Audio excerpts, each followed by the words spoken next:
It is Monday, August 3rd, 2020.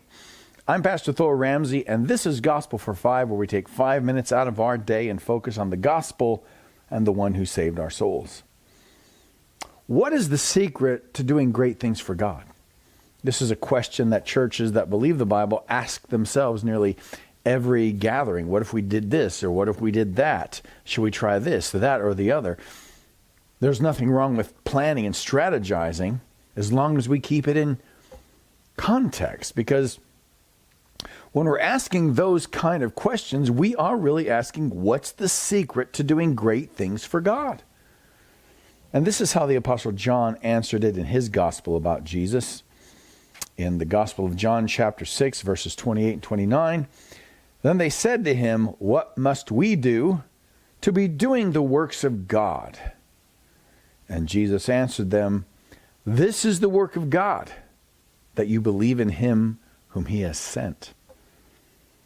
So, now there are different ways we can attempt to do great things for God. So this week we'll be looking at a few ways Christians can attempt to do great things for God. Now, two of them are examples of how not to attempt to do great things for God, and the final one is the way to do great works of God. So the idea is this: faith is the only way to really accomplish anything. Now, I will qualify that, because this is not a higher life doctrine where you just let go and let God. There's nothing biblical about that. It is faith that takes action. So there are things we have to do, but we have to do them what? In faith. So Galatians 5:6 says this: "For in Christ Jesus neither circumcision nor uncircumcision counts for anything, but only faith working through love." So that right there kind of destroys the whole let go, let God philosophy that many people have. That's just a carryover from higher life theology, which is a type of passive perfectionism. But the point is this: so faith working through love. So this verse gives us three ways to live. So let's break it down and examine them. First, it says, in Christ Jesus. So it's talking about the Christian life. It's talking about how people who believe in Jesus live. And the first way we see here is with the circumcision mindset.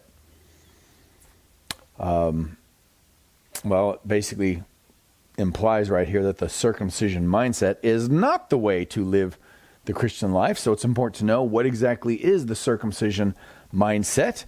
Well, circumcision in Paul's day referred to the entirety of the system of the law and the people who, through the law, tried to obtain righteousness. In other words, the circumcision mindset is trying to obtain the favor of God through the law.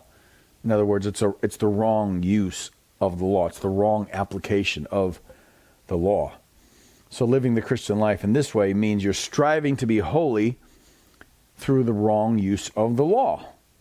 You compel others to do the same. It's the kind of Christian life that leads to boasting because of how well you're doing, or how many you've convinced to live the same way as you. This is really what we're talking about here. Is today we could call this legalism.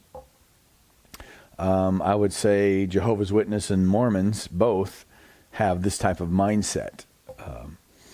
So again, Galatians 5:6, "For in Christ Jesus," in the Christian life, "neither circumcision nor uncircumcision counts for anything, but only faith working through love." So the second type of mindset we have here is the uncircumcision mindset, and that also counts for nothing.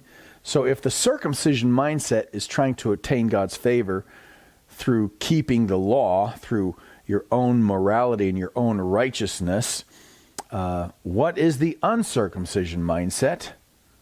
Well, we'll look at that tomorrow. So what is